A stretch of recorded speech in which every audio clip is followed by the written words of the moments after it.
So, full disclosure, if I can make it through this without either throwing up or fainting, I will consider it a roaring success. Okay. So good evening.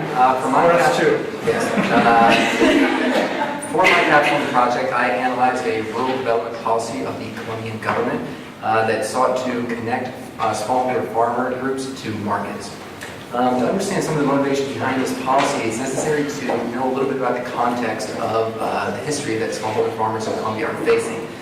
Certainly, given time constraints, we cannot exhaustively go into that now, but perhaps the most important factor to realize is that since the 1960s, Colombia has been embroiled in what's been termed a low-intensity civil war, largely playing out in the rural countryside between forces represented by the federal government and far-left and far-right paramilitary groups.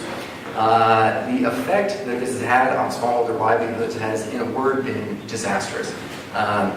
We are talking about death, displacement, the disintegration of social networks, and a host of poor economic outcomes. One of the most significant of these economic outcomes that I would like to emphasize here is the fact that rural infrastructure, vital for agricultural production processes and vital for the transportation of agricultural goods, were commonly damaged or destroyed as a result of the conflict. Additionally, public investment in rural infrastructure was greatly reduced as a result of the conflict. And so it is with that historical backdrop that the policy Proyecto Apoyo a Alianzas Productivas, PAC for short, started in Colombia. It was a project of the Colombian Ministry of Agriculture and Rural Development beginning in 2002 with, again, the goal of connecting smallholder farmers to markets. And the mechanism by which they sought to do this was by facilitating relationships between smallholder producer groups and commercial allies further up the value chain. So what does that mean, a commercial ally further up the value chain? Let's say we're talking about a producer group composed of smallholder milk producers. An appropriate commercial ally for such group might be a dairy manufacturer. We are talking about some commercial entity that is taking the output of these producer groups and using it as an input in their own production process. So,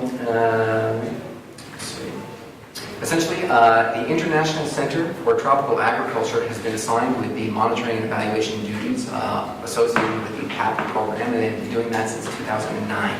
I was a visiting researcher at the center this past summer where I was first exposed to this project.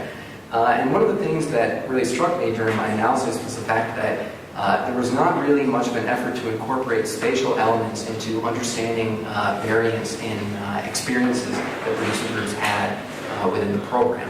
And this struck me as kind of odd on account of the fact that there exists a wide, expansive development literature which indicates that these spatial considerations, like geographic distance to markets, like the relative quality of infrastructure on those routes, are in fact significant determinants of smallholder economic outcomes. And so it seemed like that would be a right place to analyze this project. And so in order to go about that, I first need to construct indicators of spatial isolation for these different producer groups. And initially I ran into a great issue there, which is that from a spatial sense, current data collection from PAP is quite limited. To illustrate that, we know the municipalities in Colombia in which these producer organizations operate, but beyond that, we do not have any more detailed geographic information with respect to, within these municipalities, exactly where are these producers producing their crops, exactly where are they sourcing the crops from. Similarly, with respect to the commercial allies of these different producer groups, we are aware of the identity of these allies, but we have no idea as to where they are ultimately receiving these crops. In essence, we have a fuzzy idea of point A and essentially no conception of point B. So that is a severe limitation. And given that limitation, I thought that the second best option would be to, infrastructure. Yes, transport to markets by CN. Okay. So given that limitation of the data, I thought that the best second option would be to look at the local infrastructure context of these different producer groups. And the way that I went about that was by taking the centroid, the geographic center of the municipalities in which these different producer groups were operating, and creating a buffer zone, essentially a circle around these different centroids. The idea being that I would look within those centroids, so as to find, as one of those buffer zones, I would look within those centroids so as to find two things. One, the sum total of urban population within those zones, and 2, the sum length of roadways within those zones. And my logic for using those two measurements as indicators of isolation is as follows. With respect to the sum total of urban residents, we think that the more urban residents, the larger these urban centers, the more robust commercial activity within these centers. With respect to the sum total of roadways, we would think of that as being a general indicator for infrastructure investment in these zones. That the more extensive these roadway networks, the greater public investment in infrastructure, the relatively less costly it would be to both travel and transport goods within these zones. And so that being the case, I would rank my different producer organizations on these measures of isolation, and I would perform different iterations using different lengths of these buffer zones, taking inspiration from other market access studies carried out in similar contexts. And so with an eye towards ordinary least squares regression, I selected 2 explanatory variables in my model, 2 measurements of programmatic success.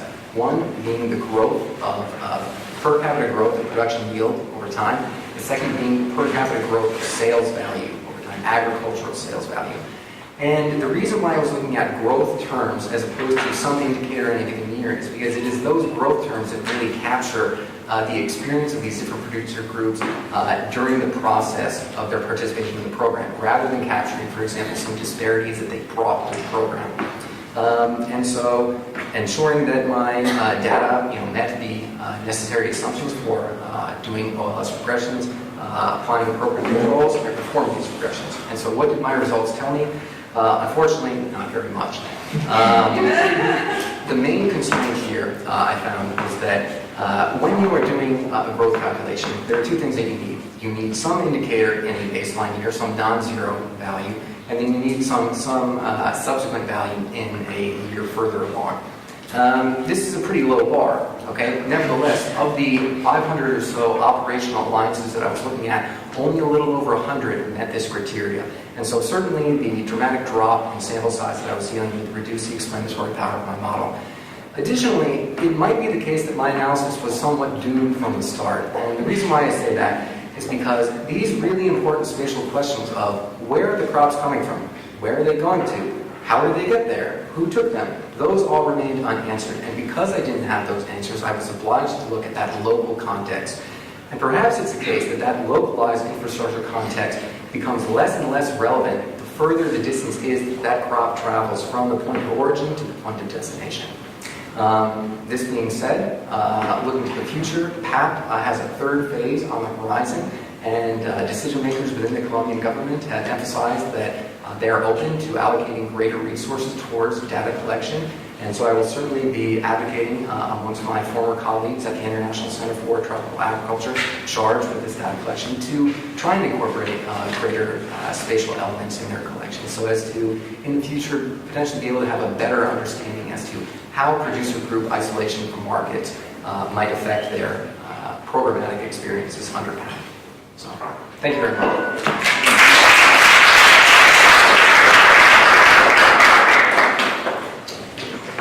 Questions? Yes?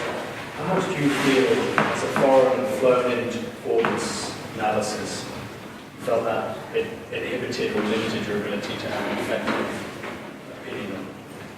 Well, that's kind of a broad question, but in my particular case, the International Center for Tropical Agriculture is a research institute outside of Colombian, and really my interaction with producer groups in the field was very limited. I was really working only with data that had previously been collected by field enumerators.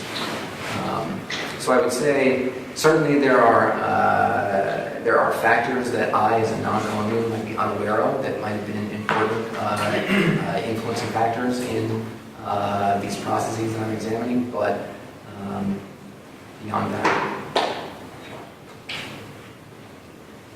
Yes? You said the analysis was done primarily in MATLAB? MATLAB, Stata, Excel. Okay.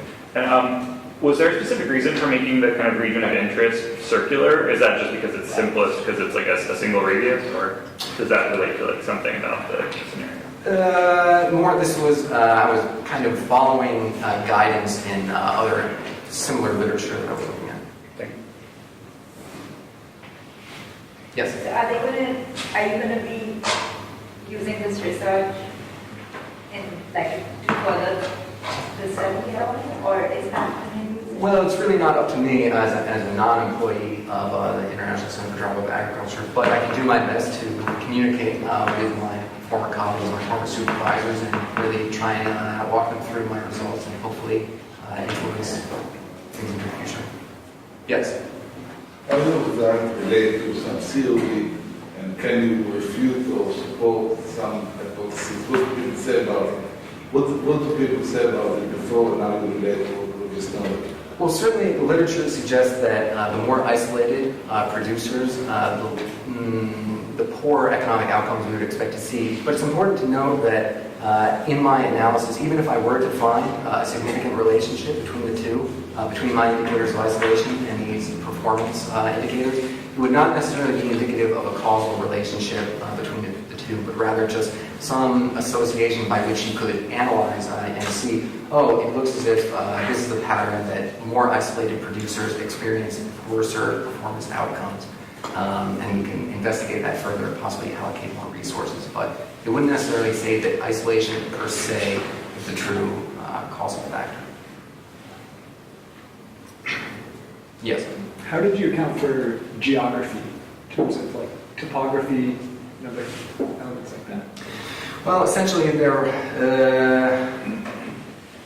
my accounting for topography was somewhat limited, but that is certainly something to consider when moving forward in these types of analyses.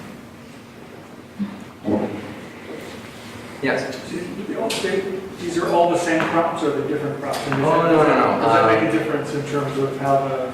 Well, you would think it would make a difference in terms of what crops are spoilable versus what are non-perishable, and I certainly attempted to incorporate those controls in my analyses, but did not seem to make a massive difference in terms of the explanatory power either of my model as a whole or the particular isolation indicators I was using. Kind of a follow-up question, kind of the so what? So in practice, you alluded to it just a second ago, assuming that you did find that the correlation was there, Sure. What would that imply in terms of practice? That would imply for the administrators of this policy that there are patterns of success and that you could see that more spatially isolated producer groups experience worse outcomes.